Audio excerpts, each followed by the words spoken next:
start with DHS funding. Because the deadline to fund the Department of Homeland Security is Friday, Democrats have a list of demands to reform DHS and rein in ICE.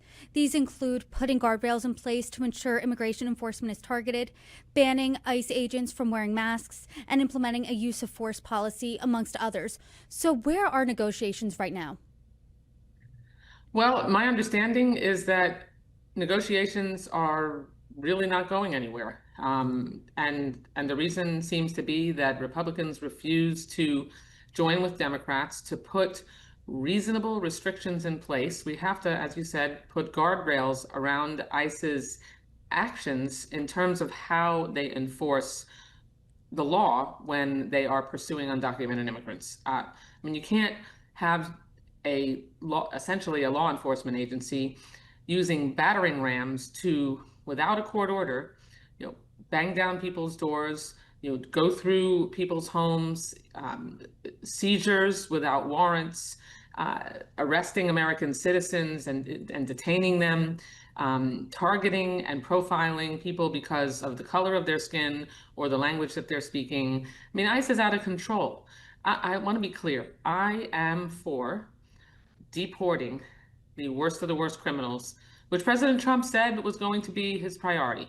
And DHS's own numbers, Brittany, show that only 14% of those undocumented immigrants that they've detained have a criminal record.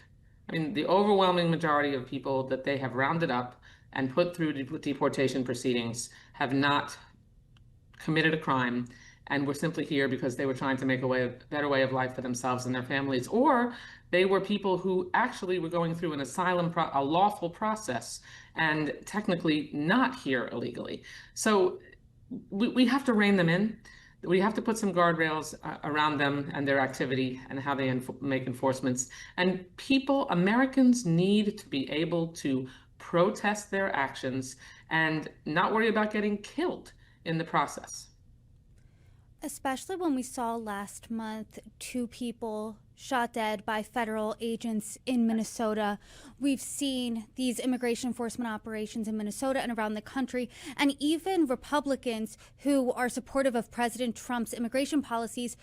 There's polling that suggests the majority of Americans, they don't like what they're seeing here. They think it's too aggressive. They think ICE's tactics are too aggressive. So what points of contention are there when it comes to this list of 10 demands that Republicans aren't on board with? Because as I said, polling suggests that people think that ICE does need to be reined in. That's right. I mean, particularly because we have a real significant majority of Americans who believe that there needs to be enforcement, but at the same time, we need to make sure that we're not we don't have ICE being abusive and violating people's rights in the process, or profiling. My answer to your question about how far along they are, or what points of contention are there, is difficult to answer because the White House's response to Democrats' proposal has been very vague. They have not come back with a serious proposal, from what I understand, that includes agreeing to any of what's on our list. And look, people have the right to know who it is that is accusing them in this country.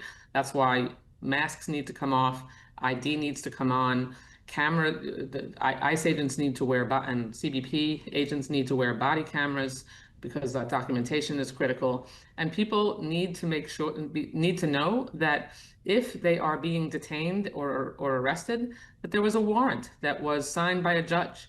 So because you have the right to face your accuser, and the government has to have probable cause to detain you in this country. And even for someone who is accused of being an undocumented immigrant, that applies for them as well. Senate Majority Leader John Thune, he is an advocate for another continuing resolution, and I want to read you something that he said on the Senate floor today. Do I think the parties are on a path that could culminate in a deal? Yes. Will they need more time to get there? Absolutely. So I hope our Democrat friends will remain at the table and give talks more time to mature. Do you think that another continuing resolution is the way to go, or do you think there's going to be a partial government shutdown come Friday? Well, I'm concerned that there's going to be a partial government shutdown come Friday because Republicans haven't come to the table with a serious response to our proposals.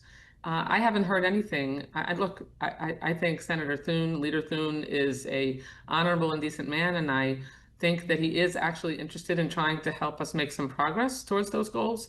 But it's hard to see how Democrats would vote for a continuing resolution if there's been absolutely no progress and there aren't any serious offers for compromise on the table. If there are, then absolutely, we should have a CR, give us a little more time, and make sure that we can move forward together. But, to just keep kicking the can down the road, where we don't have serious offers going back and forth doesn't make a lot of sense, and the pressure needs to be applied if they're not going to do that.